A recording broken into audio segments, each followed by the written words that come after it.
Welcome to Retirement GPS, navigated by Synergy, your roadmap to a secure and confident retirement. Each week, we explore strategies, stories, and planning frameworks designed to help you navigate the complexities of life after work. From tax planning to investments, income strategies to risk management, our goal is to give you the clarity and confidence you need to make informed decisions. But retirement isn't just about the numbers. It's also about lifestyle, purpose, and peace of mind. We're here to guide you through both the financial details and the personal dimensions of this next chapter. Let's chart today's course. Welcome back to the Retirement GPS podcast. This is our second episode. In our first episode, our inaugural episode, we introduced our GPS framework, our 10-part system for building a successful retirement. And today we're kicking it off with a deep dive, starting with the very beginning, goal setting. Because if you don't know where you're going, how will you know when you've arrived? Exactly, and I keep thinking of it like a map. You know, it's a step that people think they've done until they've actually sat down and tried to define what retirement really looks like for them. Yeah, absolutely. Most people come to us with a vague idea of retirement, travel more, relax, spend time with family. But when we ask them to define what that actually means, that's where the clarity begins. I'm your host, Ryan Zaharchik, the founder of Synergy Retirement Planning, and I'm here with my co-host, Zane Belsack. I'm going to start you off with a story about a couple that we met not long ago. Changed their name to protect the innocent. Mark and Janet is this couple. Mark was 65. He was retired from a long career in sales, and Janet, 63, had sold her interior design business and was ready to start their next chapter. They came to us because they were feeling, essentially stuck. They had saved enough for retirement, but they weren't sure what they were retiring to. They defined themselves through their work. Mark said, "Everyone keeps asking me, what are you going to do now? And I have no idea what to tell them." And honestly, from what I've learned in finance so far, I feel like people think once they hit retirement age, life will just fall into place. But without a purpose or direction, you really just lose sight of why you really retired. That's right. We walked Mark and Janet through the retirement goal setting process that we've developed, which we call our GODS framework. And GODS stands for goals, opportunities, dangers, and strengths. It helps our members step back and ask, what do I actually want from this next stage of life? Not, again, what am I retiring from, but what am I retiring to? And once they start dreaming again, it all came into focus. Janet wanted to teach part-time at a local college, and Mark, of all things, and listen to this one, Zane, he wanted to ride cross-country in an Amtrak train to see the country from the ground. See, that's an amazing goal. Yeah, at first when I heard it, I was like, wait, you want to ride on a train? But then I started thinking about it. I said, wow, that actually sounds really great. They both wanted to be more involved in their grandkids' lives, and they wanted to give back to their community. It's really just amazing how people seem to have these goals, buried in the back of their minds, but they really just need permission or, I guess, an outlet to say it out loud. I'm just thinking of this, Ryan, and it's a great story of when we met with a couple recently, and we had gone through the goal setting exercise, and Ryan had asked them, "What are your goals?" "We don't have any goals." "What do you mean? We're fine the way we are." And I guess the next question anyone would ask is, well, if you have no goals, what are you doing tomorrow? "Oh, I'm waking up, going to the store." And I guess a good question to ask then is, okay, so your goal is to be healthy. And they say yes, of course, and then we move on to, okay, so are you healthy in a cardboard box? Are you looking, what's your goal for housing? And then they would say, "Oh no, I'm not looking to live in a cardboard box. I want to live in a mansion by the beach." Okay, so that's a secondary goal. It's those things that we never think of that actually come up to be really good goals in the long term for your retirement. I would say probably when we sit down with people, I would say they fall into three categories. The first one is they have very clear goals in their mind. They come to us and they're like, this is what we want, right? And the goals are very firmly defined. The second category of person, they haven't really ever thought about their goals. They've been so busy working hard to save money and build a life and raise their kids and then put them through college. And they never really kind of had goals of their own. that they're now, when we prompt them, they start flooding out of them and they're like, oh my God, yeah, I would love to do this and I would love to do that. And then we have the third category of people that are adamant that they have no goals and they don't want goals. And to Zane's point, when we tell them, okay, so, why are we doing any planning? You're just going to die tomorrow because you have no goals. And they say, well, I don't want to die tomorrow. Oh, okay, so, now we have a goal of health. And then when we start prompting them, we basically see that, yeah, there are very clear goals that they have. They're just not really ready to enunciate them to us until we start prompting them a bit. In the case of Mark and Janet, once they really were able to enunciate their goals, we were able to come up with a budget, investment strategy, timeline. Everything fell into place. Retirement became more of a life plan than a financial plan, which I found, to be really helpful for people because they think they're coming here purely for the finance when we're trying to help them drive towards a future. At Zenergy, we believe that goals drive the plan. So the first question that we ask our new member, and when Zane talks about people setting the goals, we say, if we were sitting here 3 years from today, what has to have happened over those 3 years, looking back to today, for you to feel happy with your life? And I'm not going to lie, that's a big thinking question. I completely understand why some people have no idea, what they would be doing 3 years from today. If I were in their shoes, I would frankly just say, I want to retire. I want to be done working and sit by the beach. I don't really think about these big goals. It really forces people to think beyond the numbers. How much do I need to retire? And more so into what kind of life do I want to live and what kind of life do I want to lead? Yeah, for sure. Because retirement isn't one size fits all. Some may want to travel. Others may want to stay local and be involved in their community.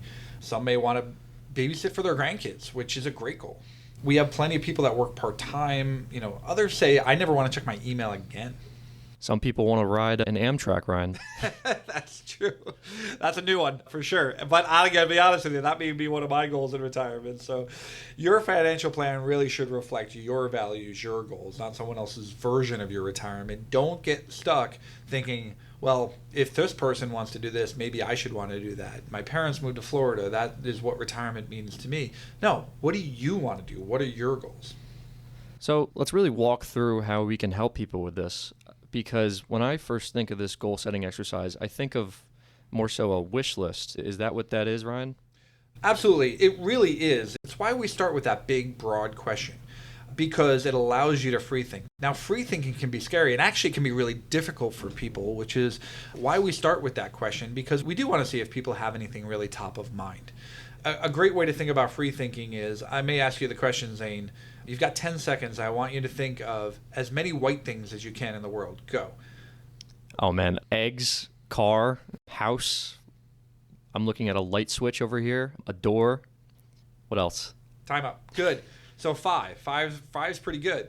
Now, if I narrow that focus a little bit and I say, okay, Zane, now you've got 10 seconds. I want you to think as many white things as possible that you may find in your refrigerator. Go. Okay, so eggs. If we're talking about in the refrigerator, I'm thinking the fridge itself, maybe a carton of ice cream, some milk. Time's up. Okay, good. So it goes to show the difference between focused thinking and free thinking. And by the way, Zane had no idea I was going to say that to him, so I caught him completely off guard. But the great thing about that was we noticed in 10 seconds, he had the entire world to choose white things from, and he found 5 in 10 seconds. Then I narrowed that focus down to just his refrigerator. From the entire world to the refrigerator, and he was able to think of 4 in 10 seconds. I got the eggs, though. That's a good that's a good connection. You did get the eggs. It took you a while to think of milk. I'm not going to lie to you. I'm sure every listener out there was like, milk. But I put him on the spot. So that's kind of what happens. That's where you go. And that's why free thinking is great, because it really is very, very broad and abstract. But people tend to think better when they're more focused. So after we ask that first question, which is the 3-year question, now we say, okay, what are the things that you want to accomplish, your goals, even your big purchases over the next 12 months, over the next year? And those may be things like buying a car, taking a dream trip, or joining a golf club. And these are now starting to get you think about the next 12 months, 4 seasons. Do I want to golf in the summer? Do I want to travel and go away during the winter months when it may be cold? And that limits your focus and really gets you thinking about what is important to you for 1 year. After we really thoroughly vet the 1 year goal, then we step back and say, okay, I want to pull the lens back a bit, and we're going to look at a 1 to 5 year goal. So 1 year from now, up to 5 years from now, what goals, what objectives, what purchases do you think are going to be important? And that's where things like a car might come into play, because maybe your car is not that old, but within 5 years, you're going to need to replace it. Maybe you have a daughter that's been dating seriously and they're talking about engagement and there's a wedding on the horizon, buying a second home, funding college for a grandchild. These are all those midterm goals that kind of really get you framed and focused. And lastly, and probably the hardest goal for most of our people, is the 5 year goal, the 5 year plus, and telling people 5+ years from now, what would be the things that you want to focus on, that you want to accomplish, that you want to do in retirement. And for a lot of people, the answer we get is they want to be alive. If they're getting retired, they just want to be alive. Yeah, we've heard that one a lot. It's a pretty common response. But this is harder because, again, like the fridge exercise, it's much harder for people to think far more abstract and longer term. It will allow people to start really focusing on and thinking about the big picture long term. And once you list out those goals, we really ask you to prioritize them, because not everything can happen at once, obviously. Say in 2025, you can't buy a new car, take a dream trip, have a wedding, do all that in 1 year. I mean, unless you're a billionaire, but not everyone is. Sure. And again, priorities are really important. That's the next step of our exercise. It's where it gets real. So, we let you dream. And then we say, okay, you have constraints, and your constraints, of course, are your finances, your money, and then, of course, your time. You may not be able to do everything that you want to do from a time standpoint. So is retiring on time more important than retiring at the lifestyle that you want to retire at? I've had bus drivers that have told me, I don't care if I have to live in a cardboard box, I have to get out of my job, I want to be done. And then I've had other people say to me, nope, I'm going to continue to work until I know for sure that I can retire at the comfortable lifestyle that I want to live, because I don't want to sacrifice my lifestyle. My job is not that hard. We ask people to take all those goals that they've set and begin to prioritize them. What's your biggest priority? So is it more important to buy that beach house or to fund your grandkids' college education? There is no right answer. It really just comes down to you and your priorities.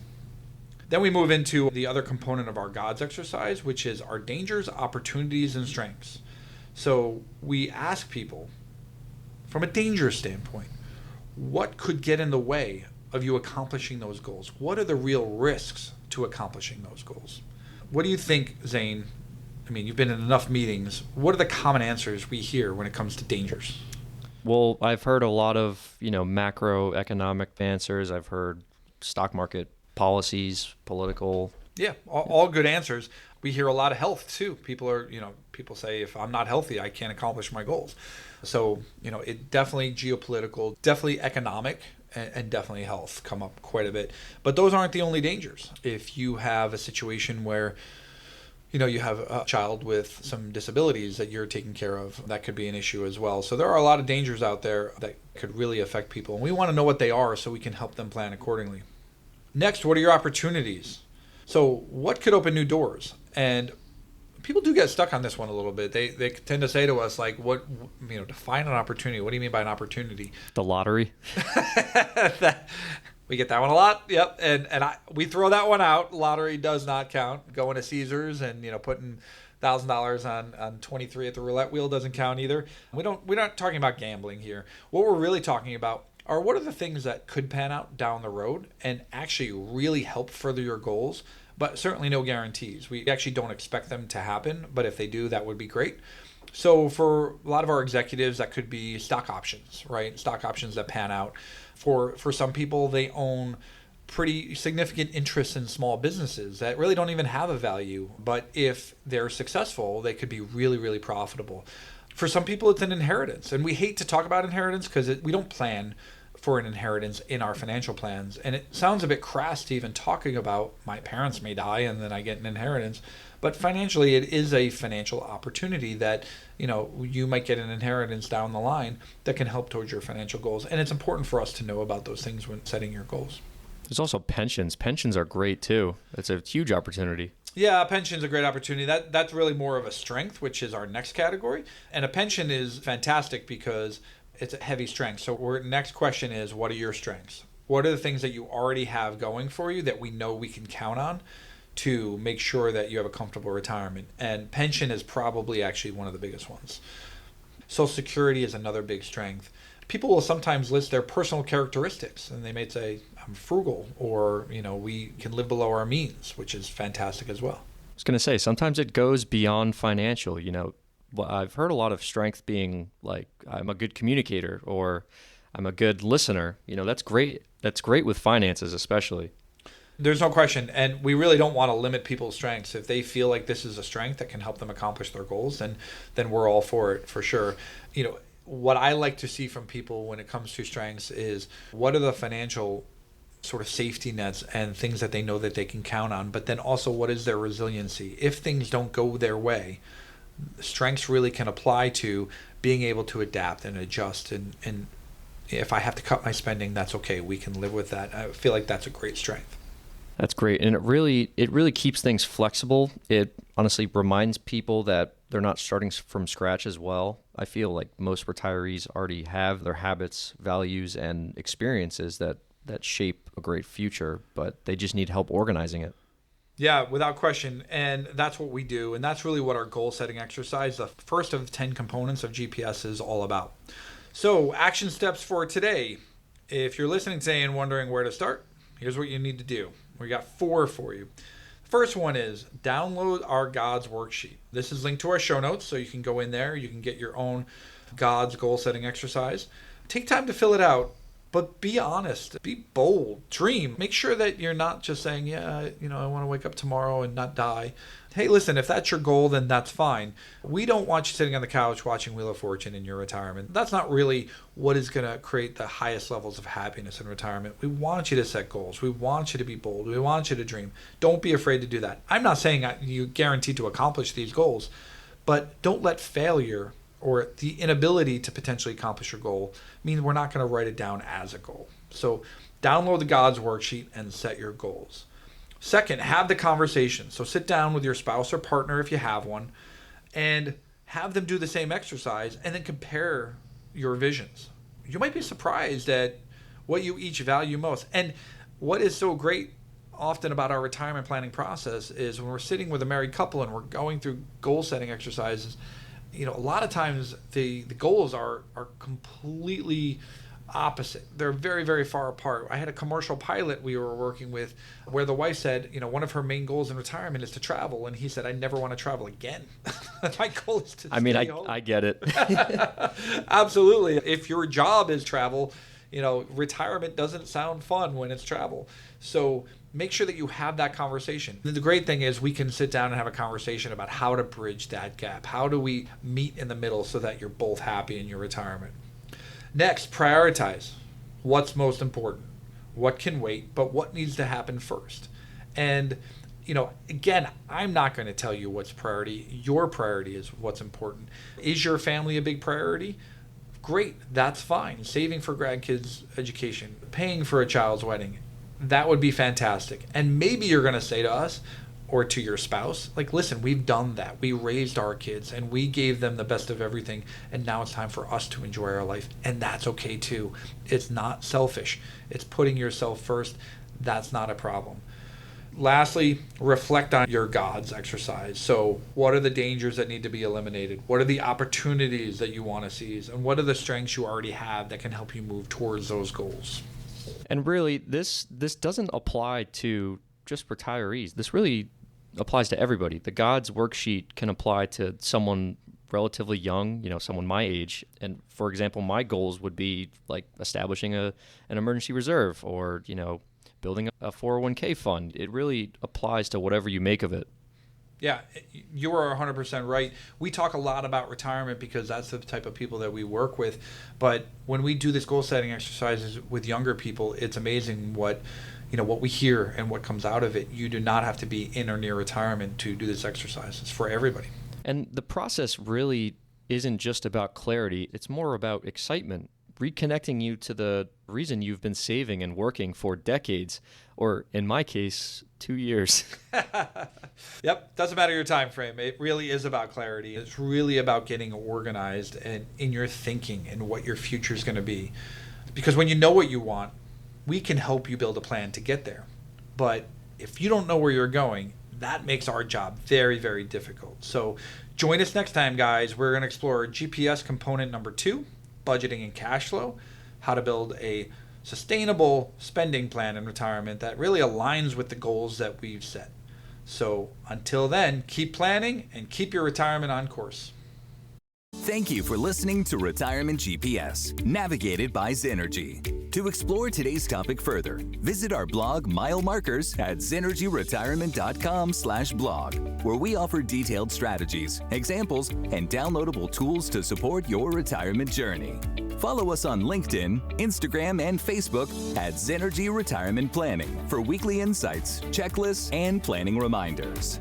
If you found this episode helpful, please subscribe, leave a 5-star review, and share it with someone planning for their future. Until next time, keep navigating toward a confident retirement. This podcast is for informational purposes only and is not intended as investment, legal, or tax advice. Listeners should consult their own financial, tax, and legal advisors before making any decisions. Zenergy Retirement Planning is a registered investment advisor located in Red Bank, New Jersey.